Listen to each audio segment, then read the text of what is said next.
guys, panibagong araw, panibagong vlog. Dito ako ngayon sa bus stop. Uuwi na po ako ngayon. Kanina, hindi ako sumakay ng 3 o'clock kasi sobrang ingay ng mga bata guys. At saka hindi pa makapasok doon sa loob ng ng shelter na umuwian ko kasi pinapaalis lahat yung mga tao doon hanggang 4 o'clock. So, hindi ko alam kung may mga umuwi na ngayon doon kasi yung mga tao doon, mga tamad, hindi lumalabas. So, ngayon guys, umalis ako kanina 6:30 ng umaga sa Safe Harbor. So, ngayon pinapalabas kasi lahat ng mga client doon. Client ang tawag sa amin doon. Mga 120 katao kami doon na libre kami ng tulugan, libre kami ng pagkain, lahat libre, pati mga sabon. So, libre lahat yung mga doon, mga ginagamit namin. Pero ako hindi pa ako humihingi doon ng hindi ako gumagamit ng doon kahit tawon. May sarili akong tawon, pilo lang. So, yan po yung guys. Tingnan po yung kahoy na yun guys. So, namumulaklak na yung puno na yan. Namumulaklak na po. So, ngayon guys, dito lang po tayo muna mag-vlog lang po tayo muna dito sa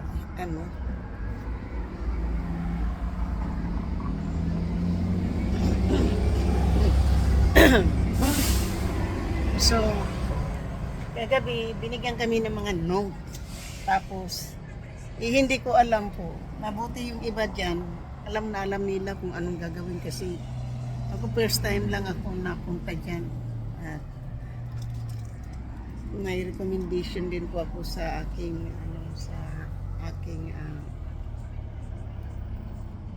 social worker na kailangan ako bigyan ng temporary shelter. Temporary to, hindi permanent yung aking kasi naghahanap nga kami ng matutuloy. At saka hindi po ako nahihiya dahil hindi po ako nahihiya na napunta ko ako dyan. Dahil hindi ko po kagustuhan kung binigay talaga yung pera sa akin, yung renta ko doon sa bahay ng matanda, ay nakakuha po ako ng hotel. Kaya lang hindi binigay ng matanda, sobrang grading. So ngayon, tuwing weekend, parang inaabangan niya ako dito sa mall. So, yan po yung kapag halimbawa nakukorner niya ako, sasabihin ko sa kanya na tigil-tigilan niya ako dahil magpapail ako ng restraining order.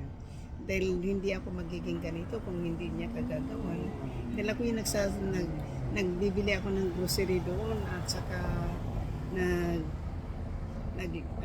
nagbabayad ako ng renta. Sobrang Pilipino pa naman. Ako hindi pa ako ina-abuse ng ibang lahi guys, kundi kapwa nating Pilipino.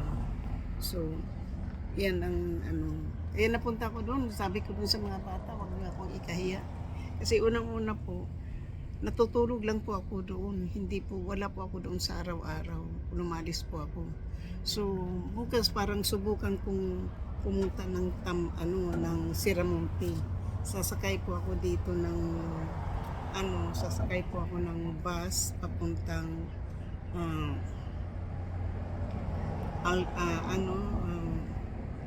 Alden Airport. Tapos sasakay ng 141 papuntang Siramonte. Gusto ko maglakad at subukan kong mapunta ng kasi malapit lang eh. So pag Siramonte, so sasakay tayo ng ECR, punta tayo ng Tampuran, ganun. So kasi malapit lang daw sa Tampuran yan. Titingnan po natin kung pwede bang lakarin o basta ito lang po yung buhay ko po. Naka-adjust na po ako, pero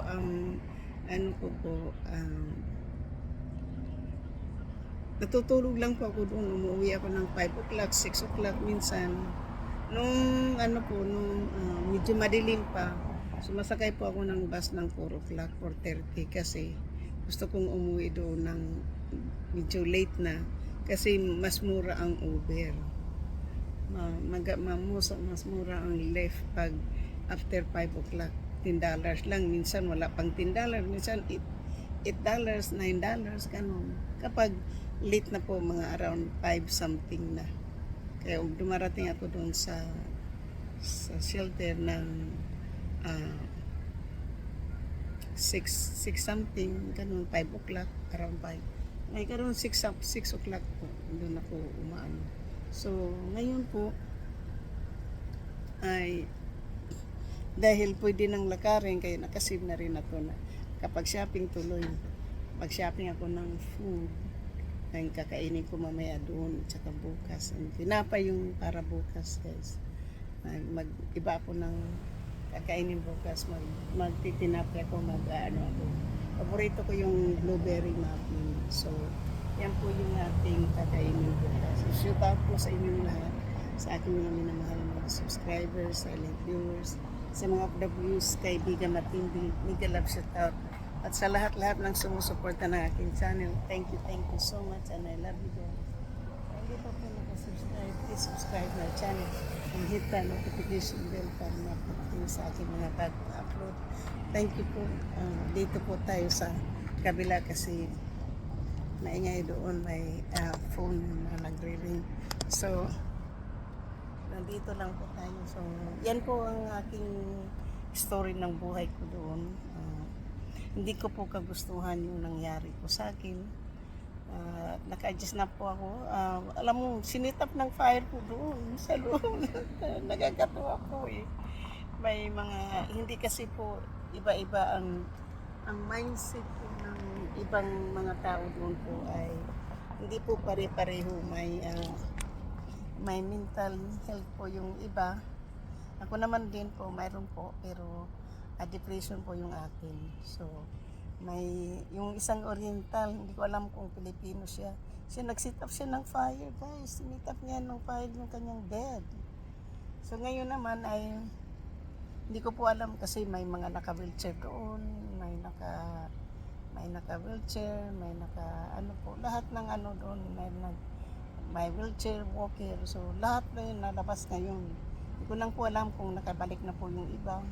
Kasi sinabi until 8 to 4 o'clock until further notice ng ng stop. So stop lang po yung aking ano po nakabag. Pero yung sabi naman yung backpack at saka bag hindi lang ilagay doon, pero yung iba lalo na yung pagkain naka bag, naka plastic bag. So mayroon ako doong 3 maliliit na grupo-grupo. So, pati bag, binag ko sa kasi yung aking bed sheets. Kasi sabi, pati bed sheets daw ibabag. So, yan, ibabag. So, shout out guys, okay? Sa aking mga minamahal na mga subscribers, silent viewers, sa mga W's, kaibigan matindi, mega love shout out. At sa lahat-lahat ng sumusuporta ng aking channel, thank you so much.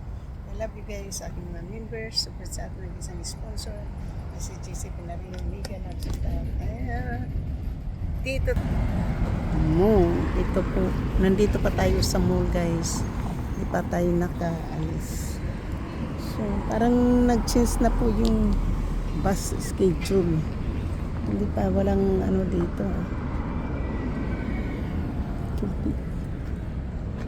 292. Wala namang ano. 2 p.m. this weekend.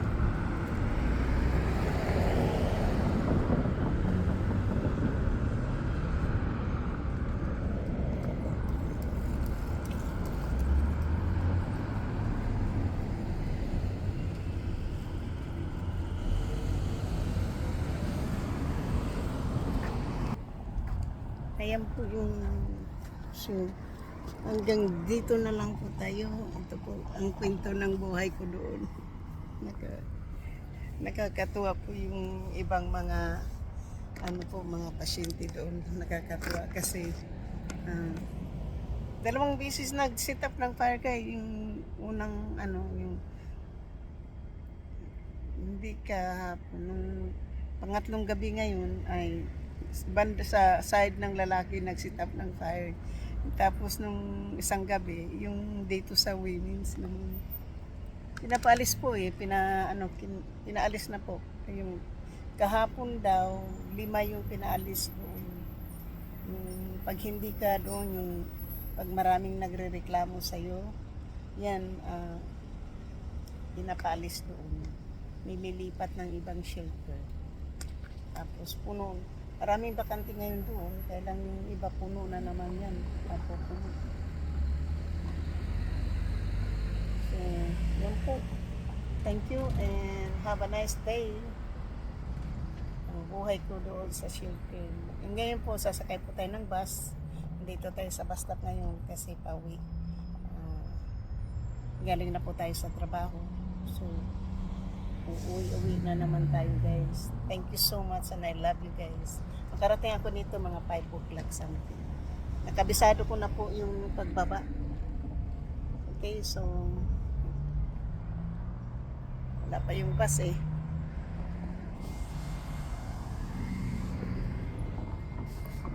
Wala pa yung bus. Wala pa po yung bus. Thank you guys. Mainit na eh, mainit na. Kaya yung jacket ko nasa bag. Kasi mainit. Naka-jacket pa po tayo dito ng ano. So, bukas day off ako. So, hindi ko alam kung magpapahinga. Pero pag hindi, basta alam ko, gusto kong pumunta ng ano. Basta pupunta ako ng Siramonte, hindi ko alam kung sino kasama. So, subukan kong pumunta ng Siramonte. Thank you. Bye-bye you.